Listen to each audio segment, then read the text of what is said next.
Maintenant, prenons 2 Corinthiens 5, 10. 2 Corinthiens 5, 10. 2 Corinthiens 5 à partir du verset 10. Car il nous faut tous comparaître devant, il parle aux chrétiens, hein, devant le tribunal de Christ. Là, il ne fait pas allusion aux païens. Alléluia. Vous pouvez lire tout le passage, alléluia, le passage qu'on appelle tout le, alléluia. Nous qui, et tout le chapitre 5, nous qui marchons à partir du verset 7, car nous marchons par la foi, non par la vue. Nous sommes pleins de confiance et nous aimons mieux quitter ce corps et demeurer auprès du Seigneur. C'est pour cela aussi que nous nous efforçons de lui être agréable. Soit que nous demeurions dans ce corps, soit que nous quittons. Car il nous faut tous comparaître devant le tribunal de Christ afin que chacun reçoive selon le bien ou le mal qu'il aura fait étant dans son corps. Chers frères et sœurs, donc il fait allusion à des chrétiens. C'est pas pour les païens le tribunal de Christ, c'est pour les chrétiens. Et il nous dit quoi ici? Car il nous faut tous comparaître. Donc, tous ceux qui vont comparaître devant le tribunal de Christ, c'est tous les chrétiens qui ont gardé la foi, qui ont été enlevés. Chers frères et sœurs, vous comprenez? Donc, c'est tous les chrétiens. Donc, ma sœur, on te néglige peut-être dans ton église locale, mais sache que tu vas comparaître. Pour que tu rendes compte à Dieu pour tout, on va voir les critères si quoi nous serons jugés. Alléluia, devant le tribunal de Christ. Chers frères et sœurs. Donc, ne pensez pas que seulement c'est le pasteur, votre pasteur de l'église locale, qui va comparaître pour vous tous. C'est archi faux. Chacun de nous, chaque chrétien que nous sommes, chacun va comparaître pour sa propre vie devant le Seigneur. Là que ça fait peur. Ils vous disent pas ce genre de choses. Asseyez-vous, restez tranquille. Non, ça va aller. Dieu n'est pas injuste. Alléluia. Chers frères et sœurs. Donc, je vais répondre à ceux-là qui disent dans le livre d'Hébreux, Dieu n'est pas injuste pour ne pas reconnaître vos bienfaits. On parlait de l'église qui était persécutée. Des chrétiens juifs qui étaient persécutés. C'est là que l'auteur est en train d'écrire ces genres de choses pour les réconforter. Alors que vous-même, vous ne prêchez même pas sur la persécution. Alléluia. Le contexte historique est très important. Chers frères et sœurs. Donc vous comprenez, chacun de nous va comparer, tous les chrétiens. Que tu sois né de nouveau aujourd'hui, tu sois né de nouveau, ça fait 50 ans, 20 ans, 30 ans, hier, tu vas comparaître devant le tribunal de Christ.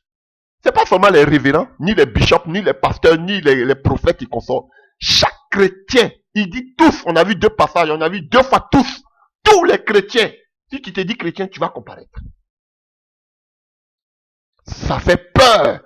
Pour vous dire qu'à chacun de nous, frère, a une œuvre à accomplir pour le Seigneur. Très important. Alléluia. Alléluia. Et ici, comparaître. Quand vous prenez le comparaître ici, on a vu dans le livre de Romains 14, verset 10, dans le livre de 2 Corinthiens 5, 10, dans lequel nous sommes, on parle de comparaître. Le mot grec ici pour parler de qui sera de cette manifestation, alléluia, qu'on appelle, sera manifesté ou bien comparaître, frère, c'est phanero. Et en grec, phanero veut dire que ce jugement, ce tribunal, ça veut dire que ce sera une manifestation publique. Ce qui veut dire que ce jugement-là se passera devant tous les chrétiens qui ont été enlevés. Ah oui. On va voir sur quoi nous serons jugés. Frère, donc ça veut dire que le jour du jugement, le jour devant le tribunal de Christ, le jugement de chacun de nous sera public devant tout le monde. Ah, frère, ça va chauffer. J'ai dit, le jour que quand Dieu m'a ouvert les yeux pour comprendre ça, j'ai dit, donc c'était tous tes micmacs, tes 400 coups. Tout le monde. Parce que, regardez même de façon naturelle, dans les cours qu'on appelle de justice, il y a des séances qui sont ouvertes. Généralement, ce sont les séances ouvertes au public. Mais généralement, il y a des séances aussi qui sont à huis clos. Alléluia. Mais généralement, c'est ouvert à tout le public. Et c'est comme ça ici. Donc, le tribunal de Christ sera devant tous les chrétiens. Il n'y a pas quelque chose qui sera caché. Donc, vos bishops, vos révérends, tous les 400 coups qu'ils ont fait. Frère, nous-mêmes, même moi, on a commencé par moi. Tous mes micmacs là, ça va, Dieu, ce sera devant tout le monde. Ça fait peur. Alléluia. Alors, les gens vont se demander, alors, comment ça va se passer? Est-ce qu'il y aura, est-ce qu'il y aura peut-être un écran géant pour voir toute ta vie, comme d'autres le rencontrent? Oh, j'ai été enlevé, j'ai vu vraiment tous les écrans géants, tout était passé devant comme si un écran géant. Ok, frère, je ne suis pas allé là-bas, donc je ne peux pas vous dire comment ça va se passer. Mais c'est que, avec cette expérience personnelle que j'ai vécue par la grâce de Dieu, quand vous voyez par exemple Pierre, après l'enlèvement, après la mort, crucifixion de Jésus-Christ et sa résurrection, quand Jésus-Christ les trouve auprès du lac en train de pécher, alléluia, alléluia, et il pose des questions à Pierre. Pierre, m'aimes-tu? Chers frères et sœurs, Pierre Bonnier, Seigneur, tu le sais, Seigneur, je t'aime. Pierre, m'aimes-tu, Seigneur, je t'aime. Troisième fois, il dit, Seigneur, toi-même, tu le sais, frère.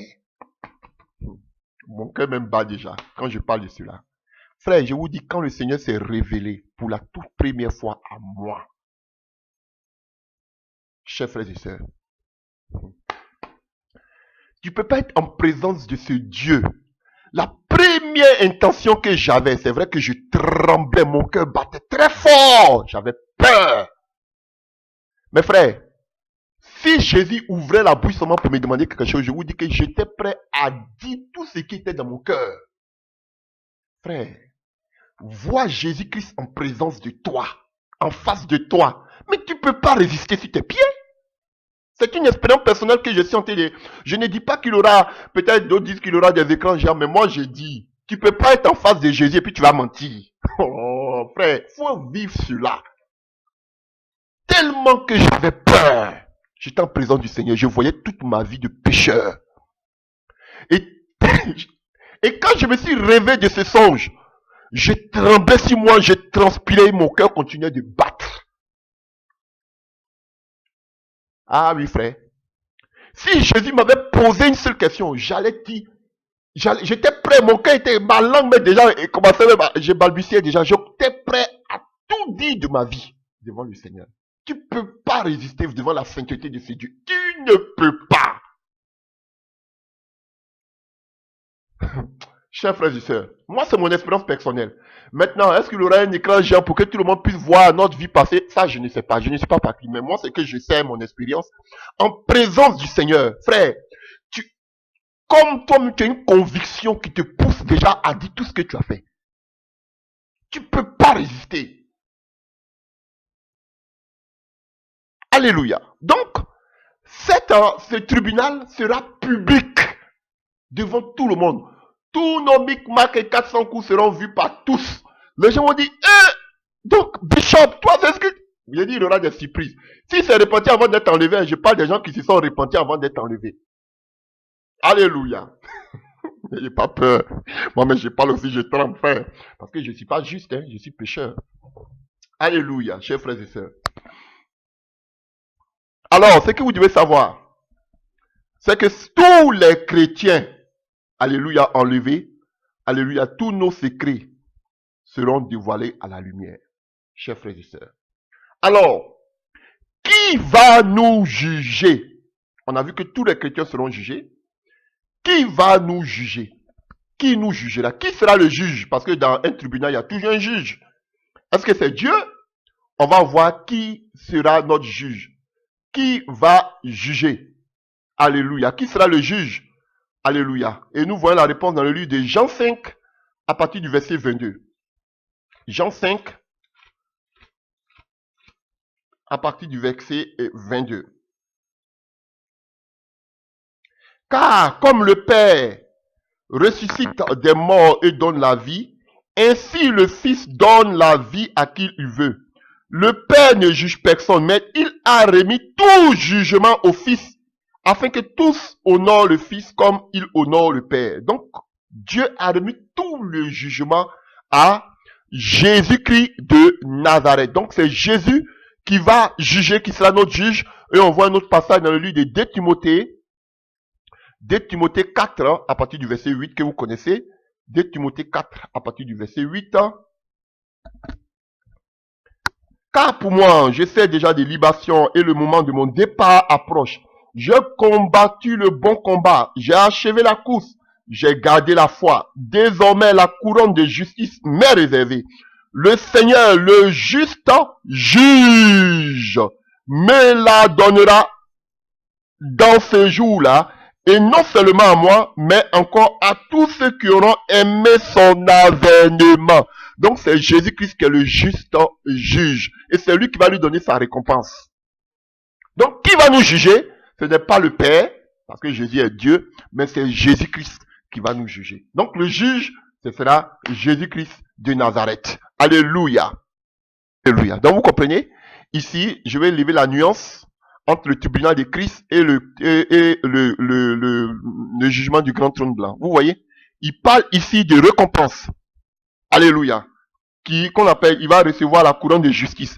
Le jour du grand tribunal, le jour du jugement du grand trône blanc, il n'y a pas de récompense.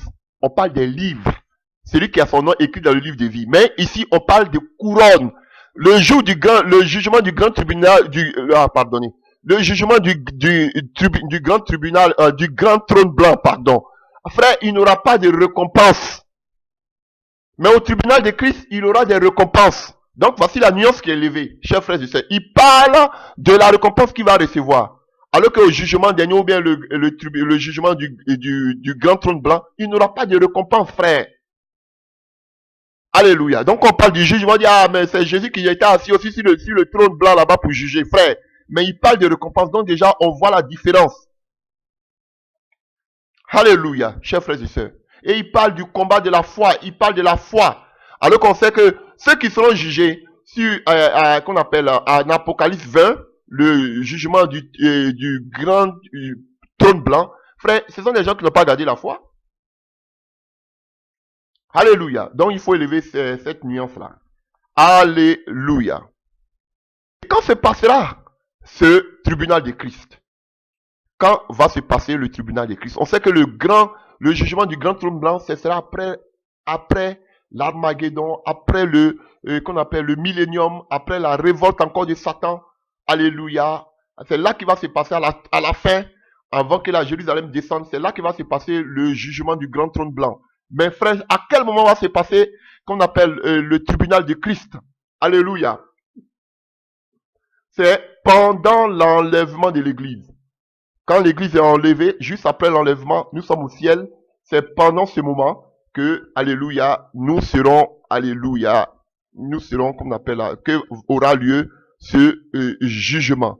Alléluia. Si vous voulez, on peut prendre quelques passages, on va le lire. Hein. Un passage que vous connaissez tous. Jean 14, verset 6. Jésus l'a dit, je suis le chemin, la vérité. Attendez.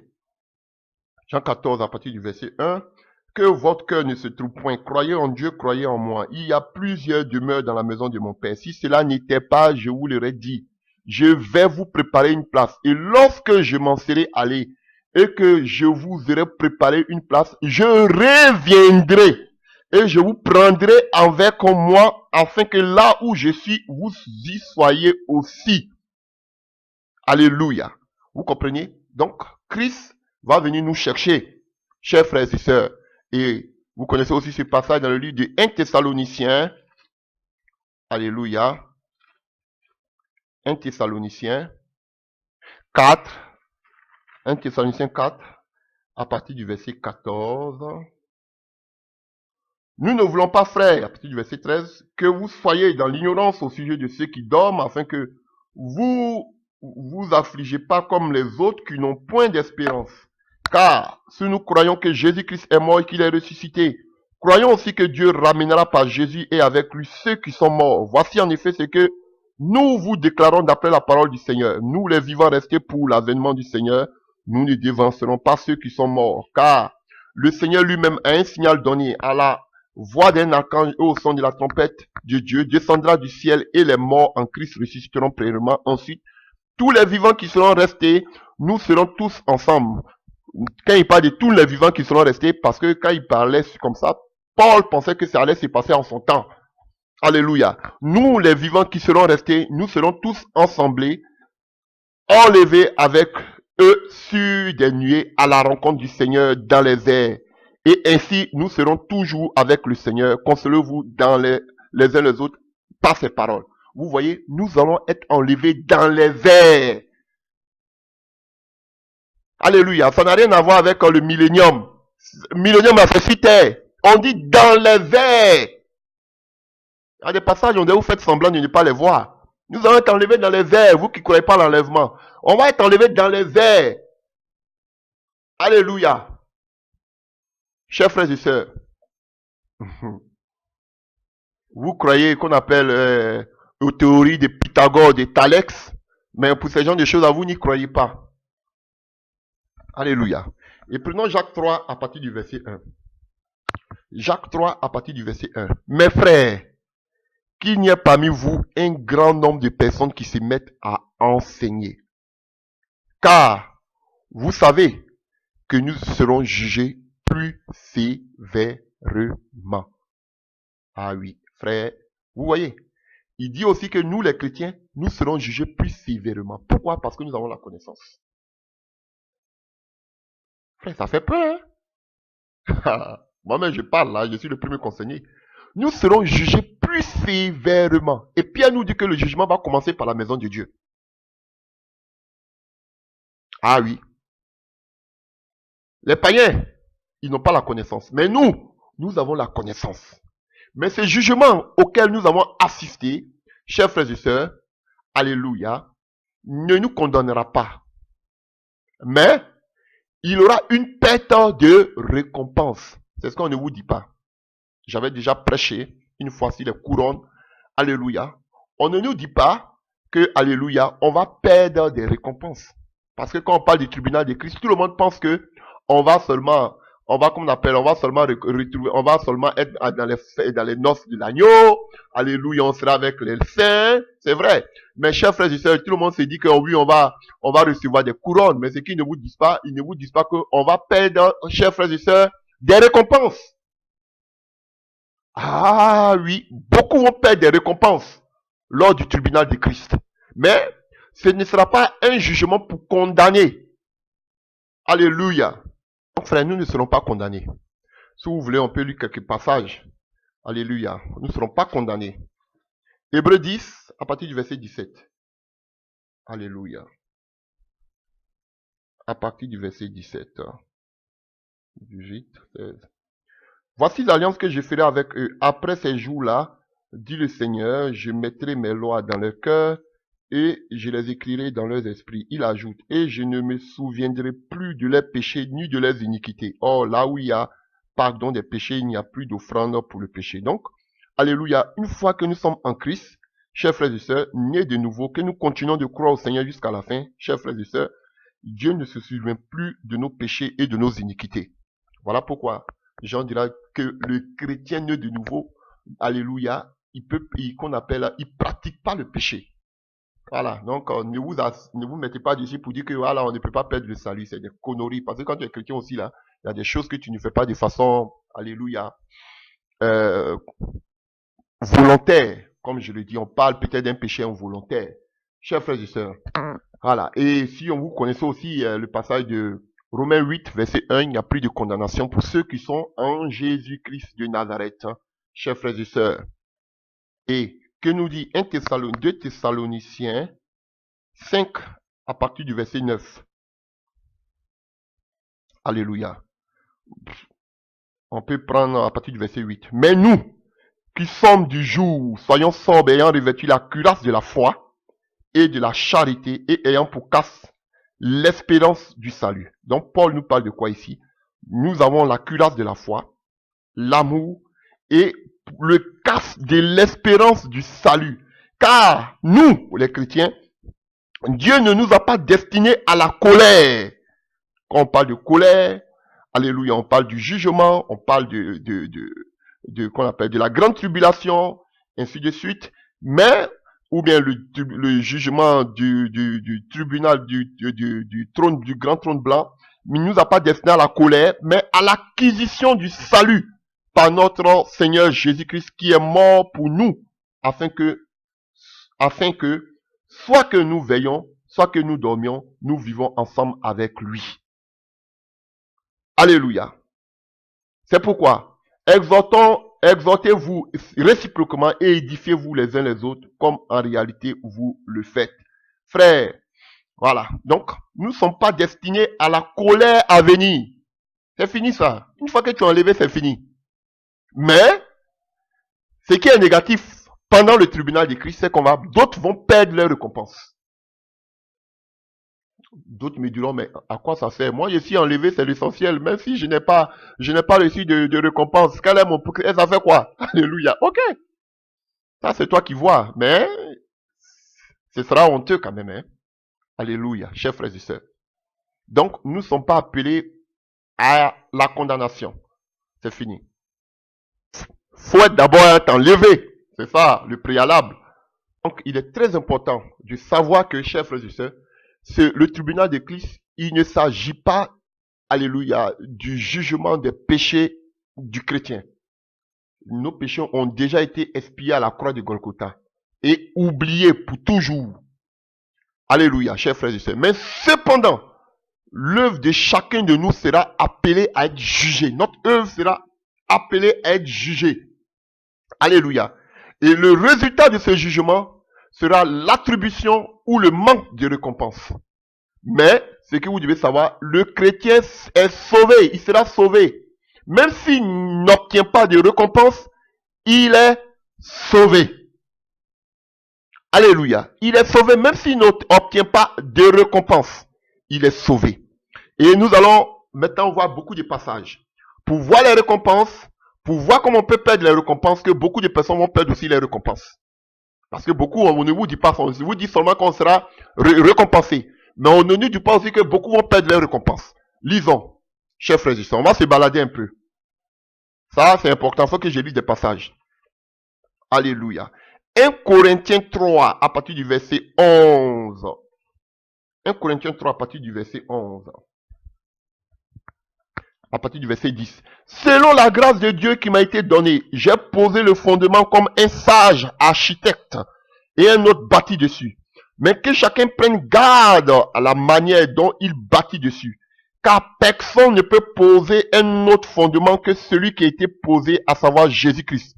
Or, si quelqu'un bâtit sur ce fondement avec de l'or, de l'argent et des pierres précieuses, du bois, du foin, du chaume, l'œuvre de chacun sera manifestée, car le jour le fera connaître, parce qu'elle se révélera dans le feu, et le feu éprouvera ce qu'est l'œuvre de chacun.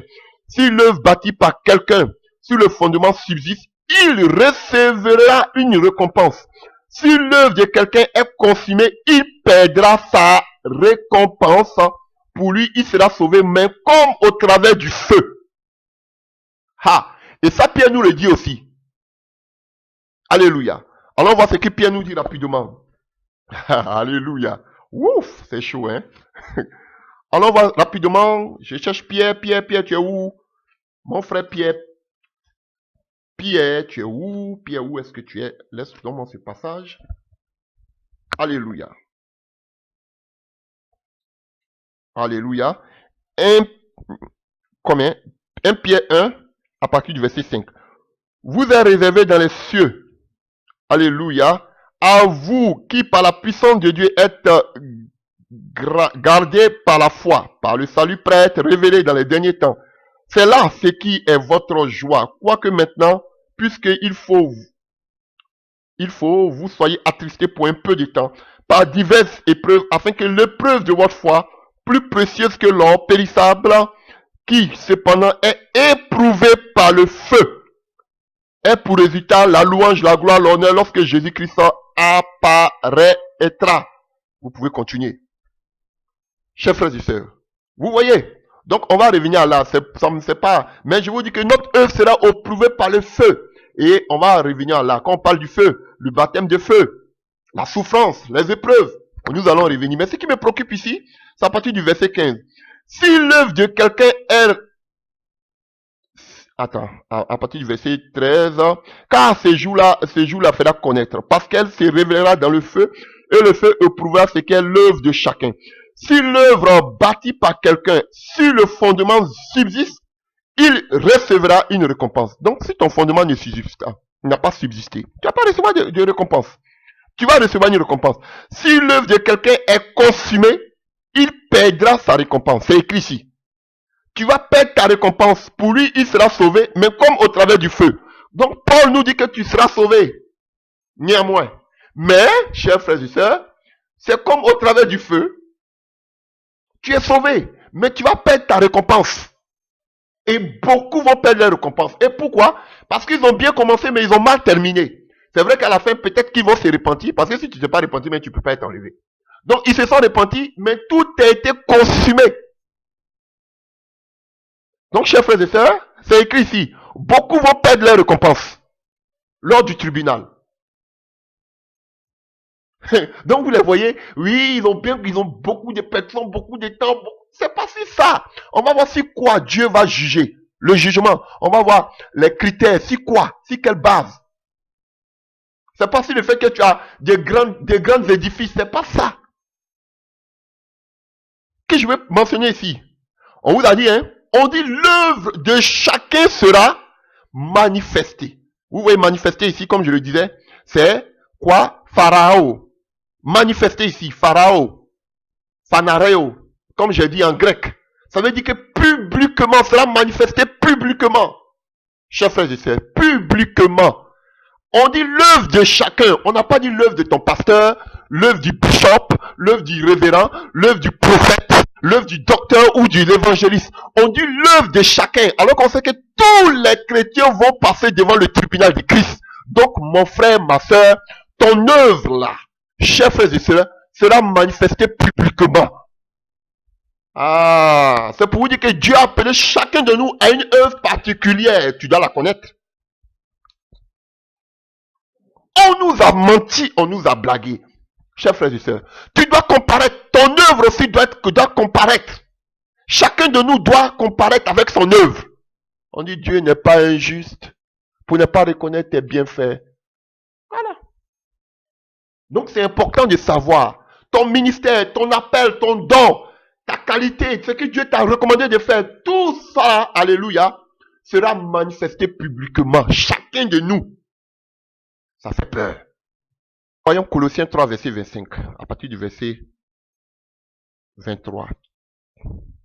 Tout ce que vous faites, faites-le de bon cœur, comme pour le Seigneur, et non pour des hommes, sachant que vous recevrez du Seigneur l'héritage pour récompense. Servez Christ, le Seigneur, car celui qui agit injustement recevra selon son injustice, et il n'y a point d'acception de personne. Frère, ça veut dire que tous, nous tous là, chers frères et sœurs, nous allons comparaître. Il n'y a pas un qui va être épargné. Il n'y a pas un. Alléluia. Donc revenons rapidement, chers frères et sœurs, à ce chapitre. Oh, c'est grand, c'est vaste. Mais je vais faire deux vidéos. 1 Corinthiens 3, à partir du verset, alléluia, 8, que nous venons de lire, on répare un peu. Celui qui plante et celui qui arrose sont égaux. Et chacun recevra sa propre récompense selon son propre travail. Ah, vous avez compris? Je suis revenu un peu plus haut. Vous voyez, celui qui plante, celui qui va arroser, ils sont égaux. Alléluia. Mais chacun recevra sa propre récompense selon son propre travail. On n'a pas dit selon le travail de ton révérend, ou bien selon le travail de ton bishop, ou bien le travail de ton pasteur. Toi-même, le travail que Dieu t'a donné, c'est à partir de là que tu vas recevoir ta récompense. On nous a menti. Alléluia. Car nous sommes ouvriers avec Dieu. Vous êtes le champ de Dieu, l'édifice de Dieu. Selon la grâce de Dieu qui m'a été donnée, j'ai posé le fondement comme un sage architecte. Et un autre a bâti dessus. Donc, l'œuvre doit être bâtie sur Jésus-Christ. Mais que chacun prenne garde dont il bâtit. C'est là que nous serons jugés. Comment tu as bâti l'œuvre à laquelle le Seigneur t'a donné? En allant toucher les œuvres occultes, en prenant, je sais pas, plein de choses. L'argent qui ne glorifie pas Dieu, plein de choses. Avec, frère, c'est là. Comment nous avons bâti? C'est sur cette base-là. Alléluia. Personne ne peut poser un autre fondement, mais aujourd'hui, beaucoup ont posé d'autres fondements que celui qui était posé, à savoir Jésus-Christ. Or, quelqu'un a bâti sur le fondement avec de l'or, de l'argent, des pierres précieuses. Frère, ça c'est des choses durables. Alléluia. Mais, par contre, il y a d'autres qui ont bâti avec du bois, du foin et du chaume. Et c'est cette œuvre-là qui sera passée par le feu. le bois, le chaume, le foin. Alléluia. Les choses éphémères de ce monde. La gloire de ce monde. Ils vont dire qu'on parle de d'or, d'argent, on parle de la matière, on parle pas de votre argent ici. On parle de matière durable. Mais tout passe par le feu. Mais, alléluia. Quand l'or, l'argent, quand l'or passe par le feu, il devient encore plus quoi? Plus brillant. Mais, alléluia. Quand le chaume, le bois ou le foin passe par le feu, alléluia, il se consume. Ce sont les choses éphémères. On fait la différence à partir on fait la différence sur la durée.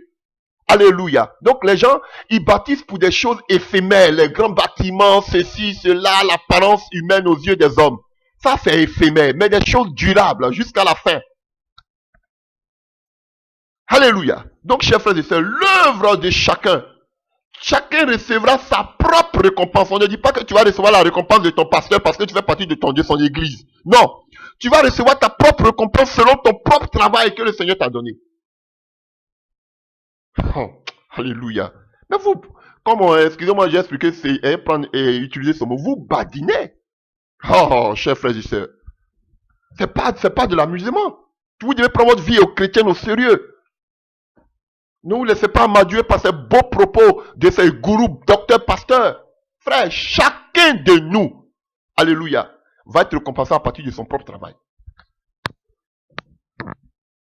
Alléluia. À moins que Dieu te dit maintenant travaille à côté d'un pasteur. Voilà. Et il faut que notre œuvre passe par le feu. Frère, vous ne pouvez pas vous départir, vous démarquer de la souffrance. Frère, il faut la souffrance. Le feu ici, c'est le baptême de feu. Alléluia. On va arriver tout à l'heure quand on va parler du positionnement. Frère, c'est la souffrance. D'autres vont être sauvés par le feu. C'est la souffrance. Alléluia. C'est important, chers frères et sœurs. Aujourd'hui, on ne vous prêche pas la souffrance. On vous dit que vous devez être béni. On vous dit que vous devez être élevé. Mais frère, pour avoir les positionnements là, dans le ciel là, frère, c'est par la souffrance. Nous y reviendrons. Alléluia. Donc nous pouvons être éloignés, chers frères et sœurs du Seigneur. Nous allons perdre notre récompense. Alléluia. 2 Jean 8. Que nous dit Jean? Prenez garde à vous-même, afin que nous ne perdions pas le fruit de notre travail, mais que nous recevons une pleine récompense. Alléluia. Ah, donc on peut perdre le fruit de notre récompense. Le fruit de notre travail, pardon. Mais que nous recevions une pleine récompense. Donc on peut perdre le fruit de notre travail. Jean le dit. Ah oui, ça ne dépend pas de celui qui commence bien, mon frère. Il faut terminer jusqu'à la fin. Sinon tu risques de perdre le fruit de ton travail. Tu vas perdre ta récompense. 1 Pierre 1, à partir du verset 17.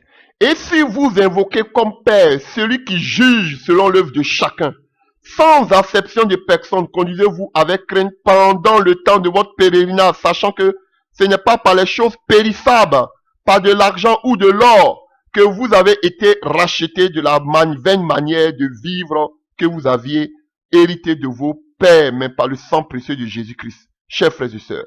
Voilà. Donc l'œuvre de chacun sera jugée et il fait acception de personne.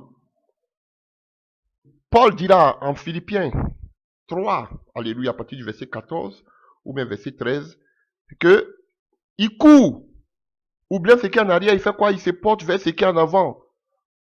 Alléluia, vers le but, pour remporter le prix de la vocation céleste. Chers frères et sœurs. Donc, il veut que nous ayons aussi cette même pensée. C'est important, frère. Allons-y. Je lis beaucoup de passages parce que je vais vous faire comprendre. Matthieu 16, à partir du verset 27. Car le Fils de l'homme doit venir dans la gloire de son Père avec les anges, et alors il rendra à chacun selon ses œuvres. Je vous le dis en vérité, quelques-uns de ceux qui sont ici ne mourront pas afin qu'ils n'aient vu le Fils de l'homme venir dans son règne. Alléluia. Et vous avez la parabole des talents que vous connaissez aussi, chers frères et sœurs, à Matthieu 25.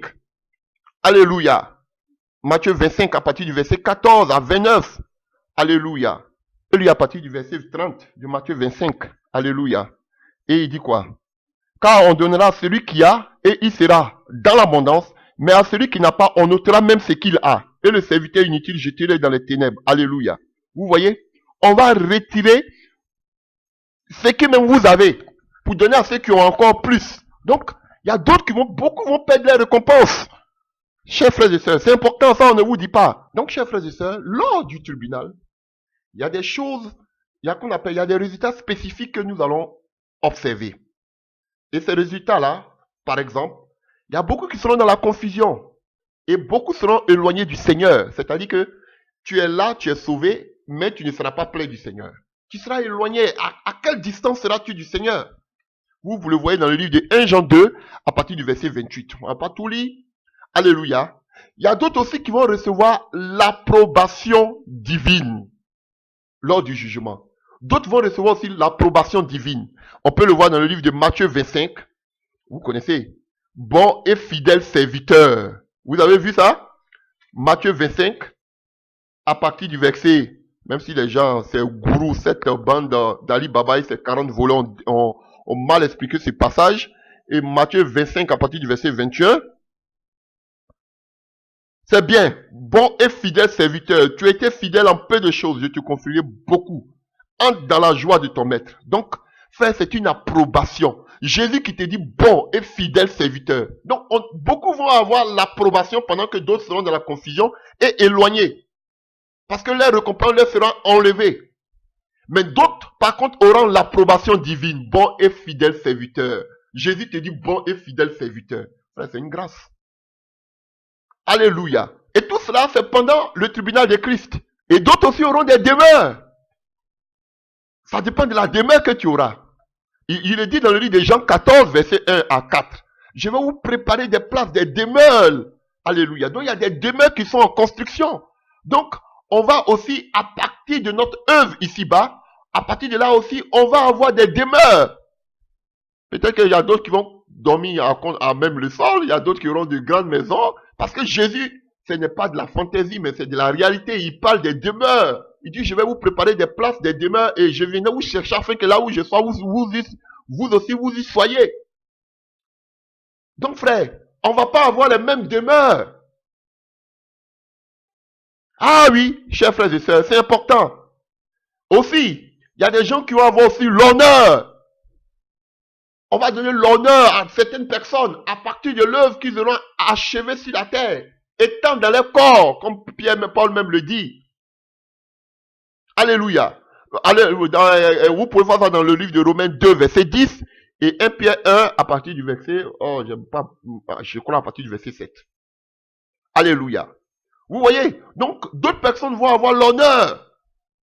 Ah oui, peut-être de s'asseoir non loin de Jésus-Christ. Nous serons couronnés. On a déjà vu ça. Nous avons déjà parlé de ça, les couronnes, dans le tribunal de Christ. Alléluia. Voilà. Donc, nous allons recevoir des couronnes, chers frères et sœurs. Voilà. Vous pouvez voir ça dans le livre de 2 Timothée, verset 8. 2 Timothée 4, verset 8, nous avons lu. Paul dit qu'il a achevé la course. Jacques 1, à partir du verset 12 aussi, nous le dit. Jacques 1, à partir du verset 12. Nous aurons des couronnes, chers frères et sœurs. Nous avons déjà parlé les couronnes. Qu'est-ce que j'ai dit, Jacques, hein? Jacques 1, à partir du verset 12. Alléluia. Heureux l'homme qui supporte patiemment la tentation, car après avoir été éprouvé, il recevra la couronne de vie. Donc, ça, c'est une des couronnes. Donc, il y a beaucoup de couronnes. Nous en avons déjà parlé de ça. Alléluia. Donc, il va y avoir aussi des couronnes qui seront données, chers frères et sœurs. Le positionnement. Ah là, je vais lire un peu. Ah là, je vais lire. Le positionnement, comme je l'ai dit, il y a d'autres qui seront dans la confusion et éloignés. Et il y a au ciel aussi, il aura, pendant le tribunal, il aura aussi le positionnement. Je m'explique. On prend dans le livre de Matthieu 5 à partir du verset 19. Ah oui, c'est important. Matthieu 5 à partir du verset 19. Celui donc qui supprimera l'un de ses plus petits commandements et qui enseignera aux hommes à faire de même sera appelé le plus petit dans le royaume des cieux. Mais celui qui les observera et qui enseignera à les observer, celui-là sera appelé plus grand dans le royaume des cieux. On va prendre encore d'autres passages, un autre passage que vous connaissez. D'abord, allons-y prendre Matthieu 19 à partir du verset 30. Matthieu 19 à partir du verset 30. Alléluia. Il dit quoi ici? Plusieurs des premiers, il parle de la vie éternelle, juste en haut. Alléluia.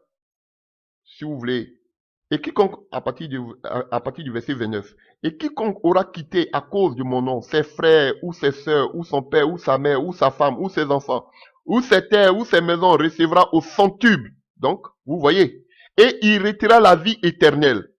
Là, il fait une différence entre la vie éternelle et les récompenses. Et plusieurs des premiers seront les derniers, et plusieurs des derniers seront les premiers. Donc, chers frères et sœurs, il y aura un jeu de chaises au ciel. Je vous dis la vérité. Les bishops, les gourous qui sont sur la terre, s'ils n'ont pas marché comme la parole de Dieu le veut, frère, ils seront les derniers, s'ils se répandent vraiment. Chers frères et sœurs, donc, et il y a un texte que vous connaissez parfaitement. Alléluia. On peut prendre Matthieu 20, juste à côté. Alléluia. À partir du verset 1 à 16, que vous connaissez, on va pas tout le lire. Quand le royaume des cieux est semblable à un maître de la maison, qui sortit dès le matin, afin de louer les ouvriers pour sa vigne. Alléluia, si la place à la troisième heure, à la première, dès le matin, il allait prendre des personnes pour travailler dans sa vigne. À la troisième heure, la Bible parle de la 6e heure, la Bible parle de la 9e heure, la Bible parle de la 11e heure. Mais on nous dit quoi ici? À partir du verset 8. Quand le soir fut venu, le maître de la vigne dit à son intendant, appelle les ouvriers et paye-leur leur salaire. Ça veut dire les récompenses. Alléluia. En allant des derniers aux premiers. Ceux de la 11e heure vinrent et reçurent chacun un denier. Les premiers vinrent ensuite, croyant recevoir davantage, mais ils reçurent aussi chacun un denier. En le recevant, ils murmuraient contre le maître de la maison et dit, ces derniers-là n'ont travaillé qu'une heure et tu les traites à l'égal de nous, qui avons supporté la fatigue du jour et la chaleur. Il répondit à l'un d'eux, mon ami, je ne fais pas tort. N'es-tu pas convenu avec moi d'un denier? Prends ce qui te revient et va-t'en. Je veux donner ce denier autant qu'à toi. Ne m'est-il pas permis de faire de mon bien ce que je veux? Oui, vois-tu d'un mauvais œil, ou bien vois-tu d'un mauvais œil que je sois bon? Ainsi les derniers seront les premiers et les premiers seront les derniers. Donc, ce n'est pas une question de qui a commencé. Quand toi, tu es en 1985, moi je prêchais déjà. Ce n'est pas une question de qui a commencé. Ce n'est pas une question de qui a bâti 10 000 églises, 10 000 annexes. On dit, où tu en es aujourd'hui. Ce n'est pas de qui a bien commencé. Alléluia. On parle de maintenant, du présent et du futur. C'est là qui est le plus important. Tu as bien prêché depuis 1985. Qu'est-ce que tu prêches maintenant? Le voyage astral? Ah, frère, il faut te repentir. Alléluia. Voilà. Donc, ce n'est pas une question de celui qui a beaucoup travaillé ou pas. Chacun va recevoir sa récompense. Chers frères et sœurs. Donc, c'est important. Et vous connaissez cette histoire. Je suis dans Matthieu 20 à partir du verset 20. Vous connaissez cette histoire des fils de Zébédée, c'est-à-dire, qu'on appelle Jacques et Jean.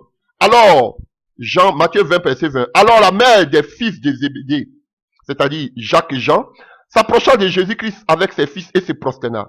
Pour lui faire une demande, Jésus lui dit, que veux-tu? Ordonne, lui dit-elle, que mes 2 fils, que voici, soient assis dans ton royaume, l'un à ta droite et l'autre à ta gauche. Jésus répondit, vous ne savez pas ce que vous demandez. Pouvez-vous boire de la coupe que je dois boire? Il parle du baptême, de la coupe de la souffrance. Alléluia. Nous ne pouvons dire, dit-il, et il a dit, il est vrai que vous boirez de ma coupe, puisqu'ils sont tous morts pour le Seigneur. Mais, pour ce qui est d'être assis à ma droite et à ma gauche, cela ne dépend pas de moi. Il ne sera donné qu'à ceux à qui mon Père l'a réservé. Les 10 ayant entendu cela, alléluia, et on va à partir du verset 27, qu'il soit votre serviteur, celui qui veut être grand parmi vous, qu'il soit votre serviteur, et quiconque veut être le premier parmi vous, qu'il soit votre esclave. Donc, la mère des Zébédée, des fils des Zébédée, c'est-à-dire Jean et Jacques, elle est venue voir Jésus. Vous pouvez voir sur le verset par l'arrêt dans le livre de Marc. Elle est venue voir Jésus pour dire à Jésus, ah, vraiment, je veux que mes enfants s'asseyent à ta gauche et à ta droite. Jésus dit que ça ne dépend pas de moi, mais ceux qui vont le mériter. À partir de quoi? La souffrance. Est-ce que vous pouvez boire la coupe? Frère, donc le positionnement dans le royaume des cieux sera dû à partir de notre souffrance, notre persévérance dans la souffrance. Ça, on ne vous enseigne pas ça. Il y a la souffrance pour l'œuvre du Seigneur. Voilà. C'est pas une question de bâtir, j'ai 10 000 membres, j'ai 10 000 églises, ça c'est du pipeau. Est-ce que vous souffrez pour le Seigneur? Bien au contraire, ils ont pour Dieu les gros ventres. Ils ont tous des gros ventres. Alléluia. Donc, on va avoir des positionnements. Il y aura des positionnements. Beaucoup de ceux qui ont bien commencé seront les derniers. Mais ceux qui ont commencé hier, beaucoup même vont dévancer les gourous, les anciens, les révérends qui ont 10 000 membres et consorts. C'est pas si c'est base. Alléluia. Avançons parce que je n'ai pas fait 3 vidéos. Donc, quels sont les critères, les bases de jugement? Alléluia. On va voir ce que Dieu va examiner. Jésus-Christ va examiner et va révéler devant tout le monde. Si quoi Jésus-Christ va nous juger. C'est là que nous voulons voir. Si quoi Jésus va nous juger. Chers frères et sœurs, pendant le grand tribunal blanc, là, j'ai dit qu'on appelle le tribunal de Christ. Sur quelle base Jésus va nous juger? Nous serons jugés. Alléluia. Donc, la première des choses sur lesquelles nous serons jugés, c'est sur nos paroles. Alléluia. Là, les gens, ils vont sauter dessus. Il faut que je lise un peu. Ils vont dire, ah, vous avez des mauvaises paroles, vous jugez. Matthieu 12. Alléluia. Ah, j'aime Jésus. Matthieu 12 à partir du verset 36.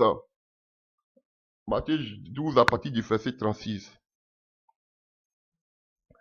Alléluia. Je vous le dis, au jour du jugement, les hommes rendront compte de toute parole vaine qu'ils auront proférée. Et par les paroles, tu seras justifié. Et par tes paroles, tu seras condamné. Voilà. On parle de ceux qui ont blasphémé, on ne dit pas de ceux qui sont en train de... Oui, il ne faut pas donner de faux jugements. Je ne juge pas quelqu'un, je juge vos œuvres. Donc, nous serons jugés sur nos paroles. Alléluia. Les paroles que nous allons proférer. Alléluia.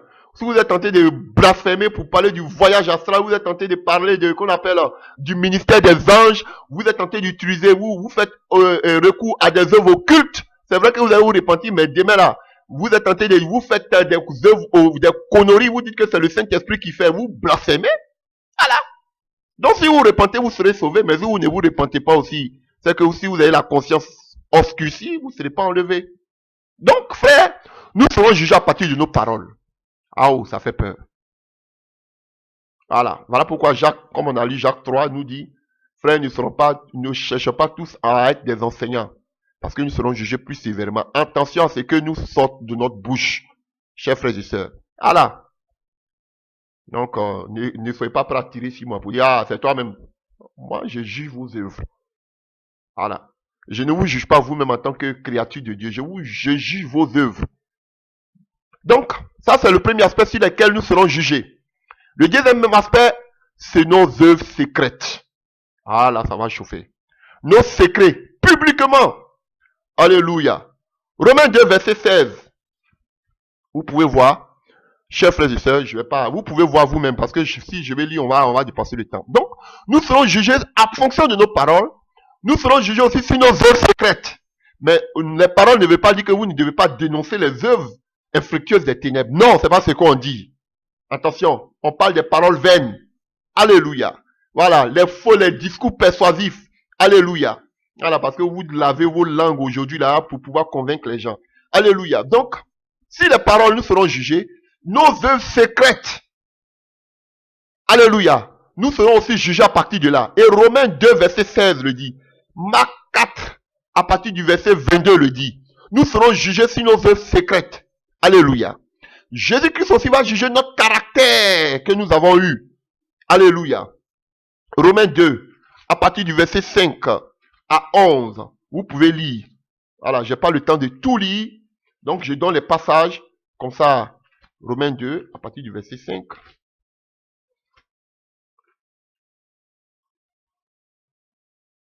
Alors, Romains 2, à partir du verset 5. Alléluia. Donc, Dieu va rendre à chacun selon ses œuvres. Alléluia. Donc, Romains 2, à partir du verset 5, selon notre caractère à 11. Dieu, alléluia. Quand on parle du caractère, on parle, si vous voulez, on peut lire même. Alléluia.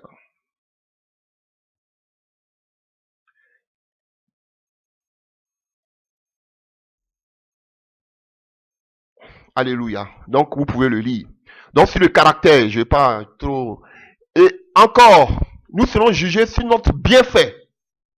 ou ce que nous avons fait de bien ou ce que nous avons fait de mal. On a lu tout à l'heure dans le livre de 2 Corinthiens 5, verset 10.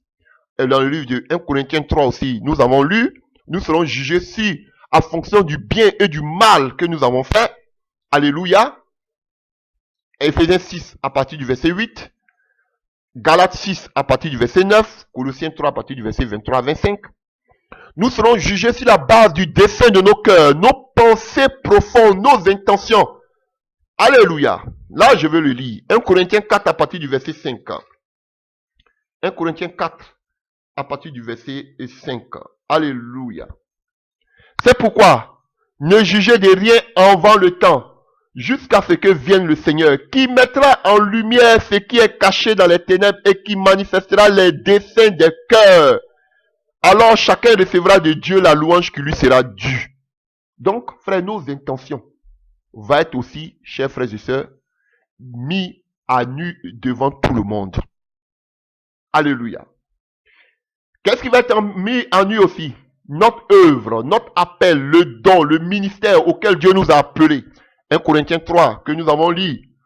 1 Corinthiens 3 à partir du verset 13. Alléluia.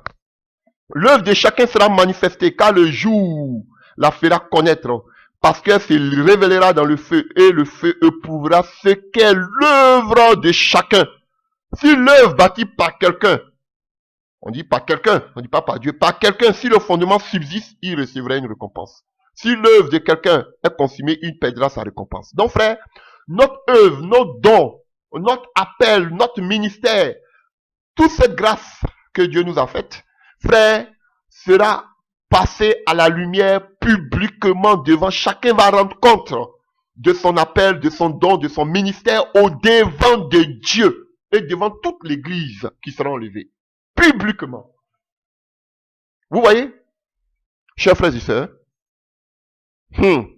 Encore, chers frères et sœurs, nous allons rendre compte à Dieu, à Jésus-Christ, de ce que nous avons fait de son don. Ça, je vais lire. Quand c'est don comme ça, là, je tremble en même temps. Luc 12. Voilà. On m'a trop taxé ici. Luc 12, 48. Luc 12, verset 48. Voilà. Même si on vous dit, alléluia. Voilà, ne priez plus, ne faites pas ceci, ce sont des occultistes. 1 Thessaloniciens 5, 17 nous dit de prier sans cesse. Priez, frère, priez. Ce sont des occultistes. Ils vont vous dire, ils vont vous montrer qu'ils ont la foi. Voilà pourquoi ils peuvent dormir sans prier et constant. Ce sont des occultistes, ils font le voyage astral. Ils n'ont pas besoin de prière. Et ce sont eux-mêmes. Mais nous sommes de Jésus-Christ. On doit prier sans cesse.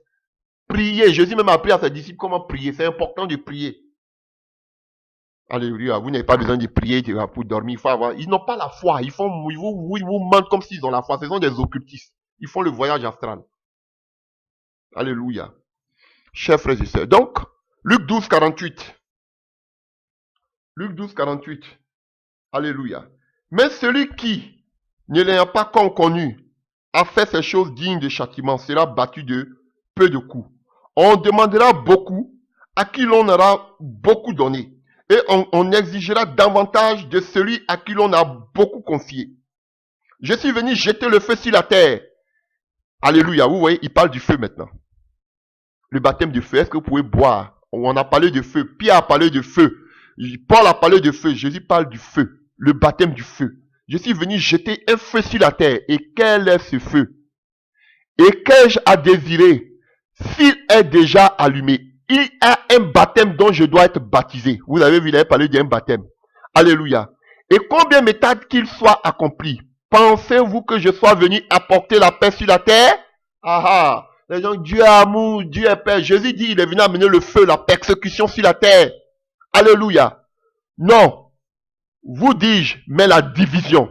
Car désormais, 5 dans une maison seront divisés. 3 contre 2. Et 2 contre 3. Alléluia. Le père contre le fils contre le père, la mère contre la fille et la fille contre la mère. La belle-mère et la fille contre la belle-mère. Alléluia. Vous comprenez? À cause de l'évangile.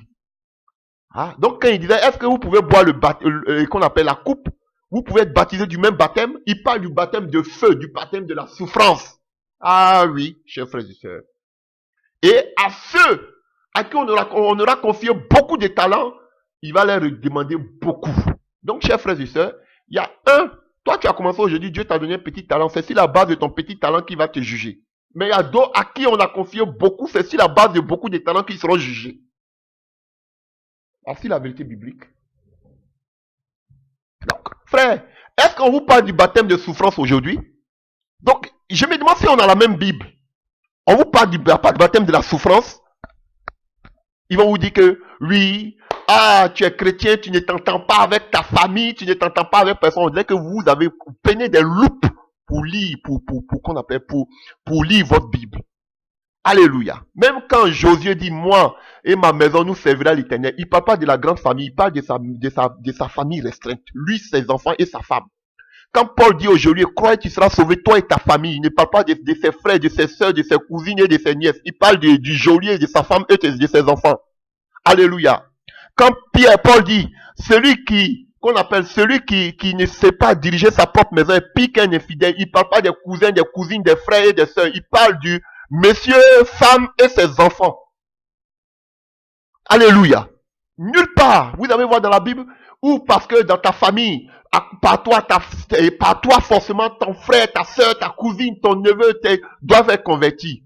Ça, la Bible ne le dit pas. C'est bon, c'est une grâce. Mais ce n'est pas un ordre, un impératif que par toi, ton frère, ta soeur, ta cousine, ton cousin doivent être convertis. Non.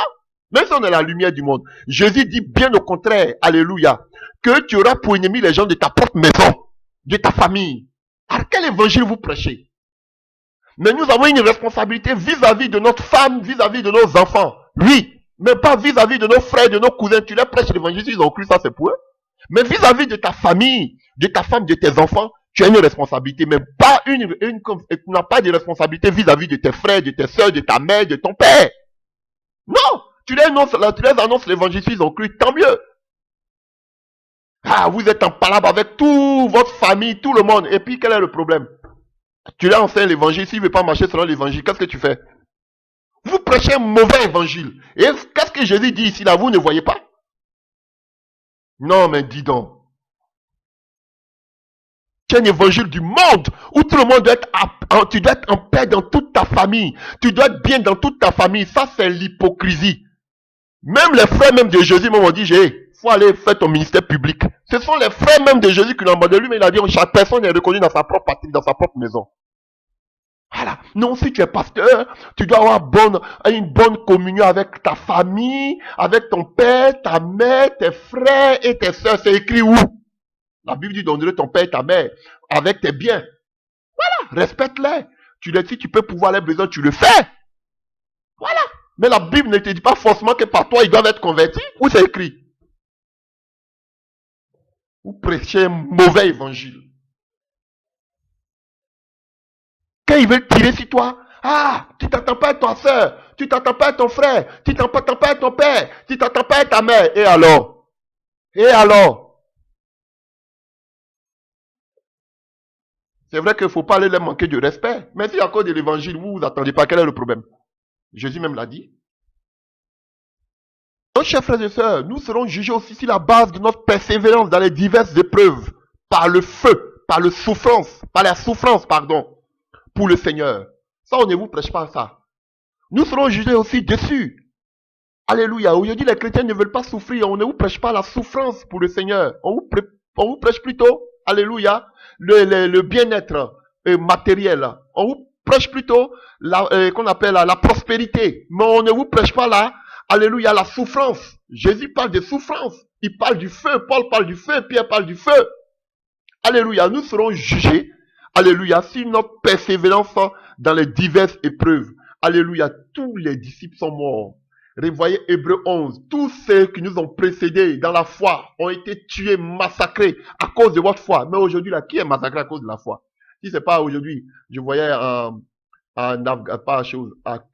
Kurdistan, dans ces pays comme ça, là où on ne peut même pas lire. Tu peux même pas te rassembler. Si tu te rassembles dans ta maison avec 2 personnes pour lire la Bible, tu as une amende. Vous voyez, l'Arménie, tous ces pays-là. Allez au Pakistan, où comment ceux qui ont accepté l'évangile sont persécutés. Mais vous là, regardez, vous n'êtes même pas persécutés. Nous serons jugés sur notre persévérance dans les diverses épreuves. Il y a tellement de passages qui parlent. J'ai mentionné seulement 1 Pierre 1, à partir du verset 3 à 8. Marc 3, verset 11. 1 Corinthiens 3, verset 13. Marc 10 à partir du verset 38. Alléluia. Quelques passages que j'ai mentionnés. Donc frère, le baptême de feu, la coupe de la souffrance, ça fait partie de notre vie chrétienne. Même si ces gourous-là ne vous enseignent plus ça.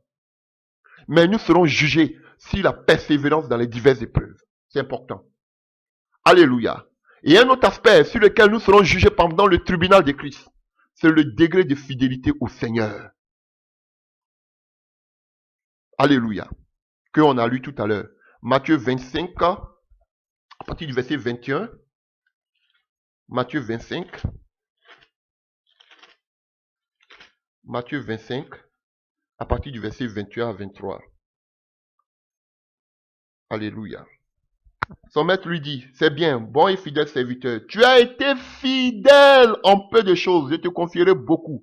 Entre dans la joie de ton maître. Celui qui avait reçu les 2 talents s'approchait aussi. Et il dit, Seigneur, tu m'as remis 2 talents. Voici, j'en ai gagné 2 autres. Son maître lui dit, c'est bien, bon et fidèle serviteur. Tu as été fidèle en peu de choses. Je te confierai beaucoup. Donc, le degré de fidélité au Seigneur. Nous serons jugés aussi là. Est-ce qu'on était fidèle jusqu'à la fin? Alléluia, chers frères et sœurs. Donc, voilà, chers frères et sœurs. Et maintenant, je vais conclure. Alléluia. Maintenant, en entendant l'enlèvement, parce que c'est le point culminant, c'est le point déclencheur. Voilà, c'est à partir de là que tout va commencer. Alors, quelle attitude nous devons avoir avant le jugement, présentement, avant le retour de Jésus-Christ de Nazareth? Quelle attitude nous devons avoir? Et là, nous allons lire. Alléluia. Nous devons être sous nos gardes. Comme Jésus l'a dit dans le livre de Marc 13. Et nous allons finir. Marc 13. Marc 13. À partir du verset 21. Marc 13 à partir du verset 21. À partir du verset 20. Et si le Seigneur n'avait abrégé ses jours, personne ne sera sauvé.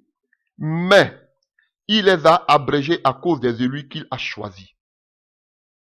Alléluia. Non, vous voyez, les élus, ce sont des choisis.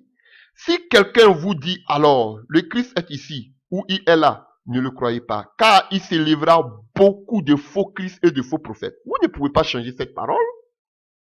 On va beau les dénoncer, mais ils vont croire toujours en nombre. Ils feront des prodiges. Ils sont beaucoup. C'est Makoso. Voici un autre faux prophète déguisé en apôtre qu'on appelle King Eric. Si Kazarema, cette chaîne paganisée.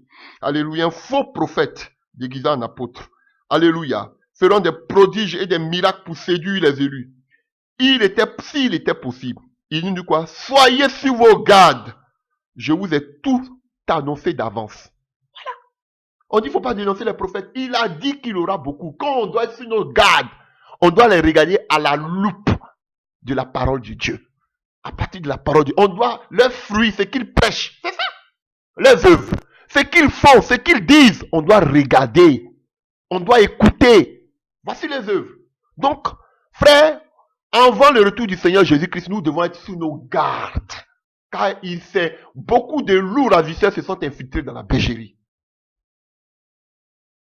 Alléluia. Ils ont l'apparence de la piété.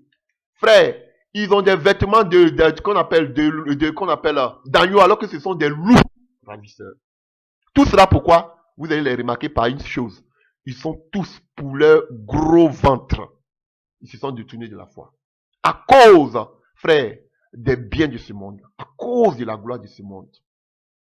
Alléluia. Donc nous devons être sur nos gardes. Alléluia.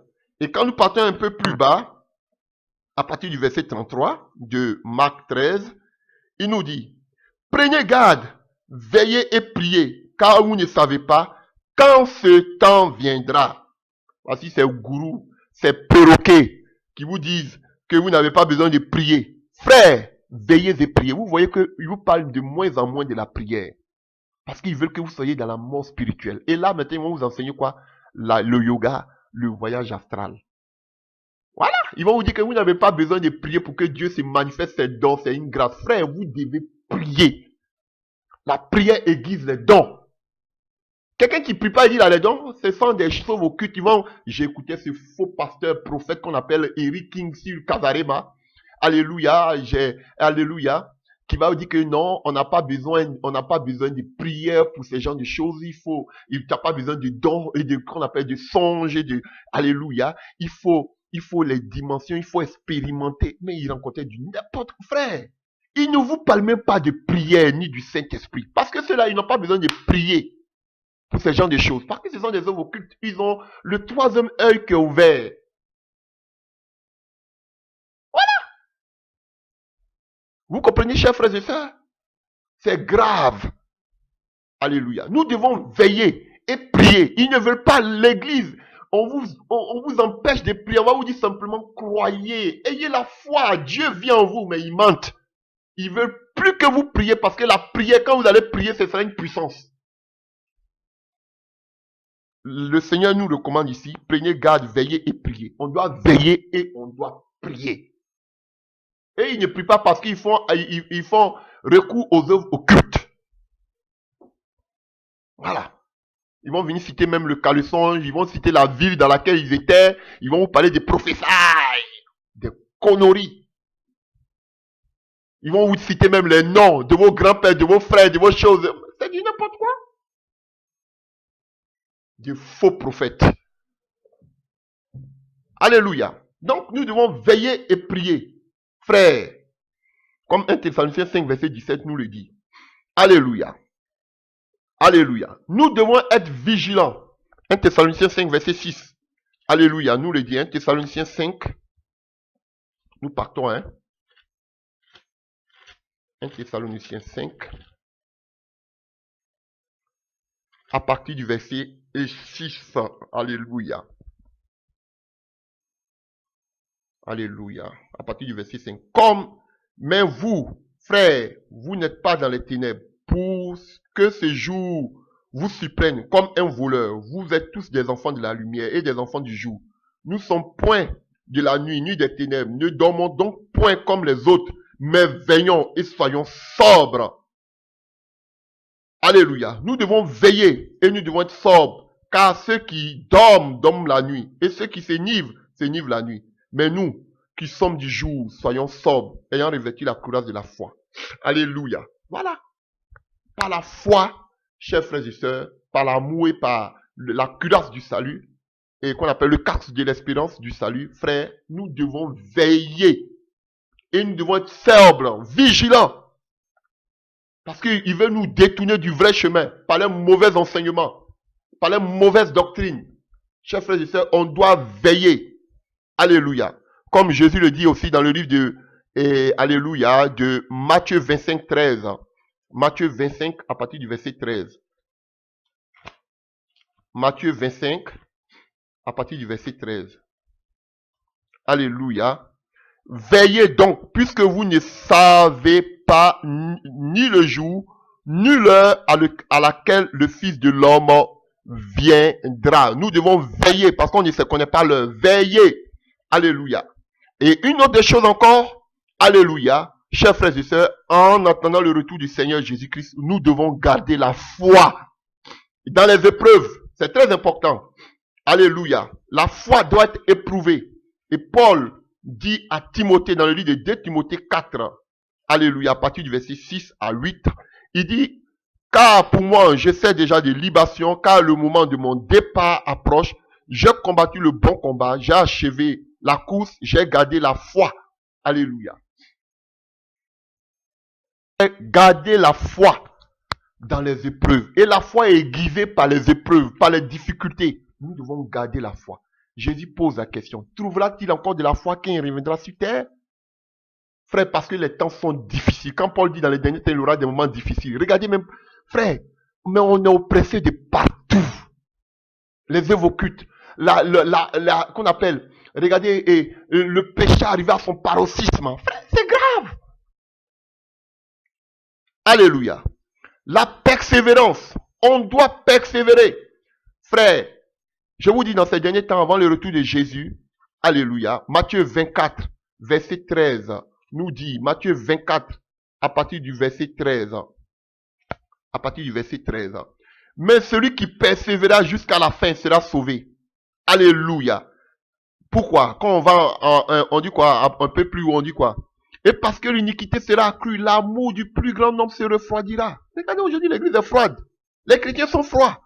Mais celui qui persévérera jusqu'à la fin sera sauvé. Mais celui qui ne persévère pas maintenant, est-ce qu'il sera sauvé? Répondez à vous-même. Donc, frère, on doit avoir de la persévérance. Chers frères et sœurs, c'est sur ces paroles que je voudrais m'arrêter. Et avant de m'arrêter, je voudrais lire quelque chose dans le livre d'Ecclésiaste.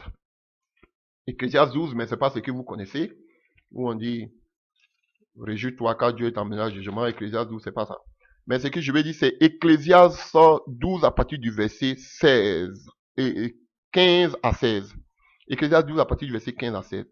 Écoutons la fin du discours. Crains Dieu et observe ses commandements.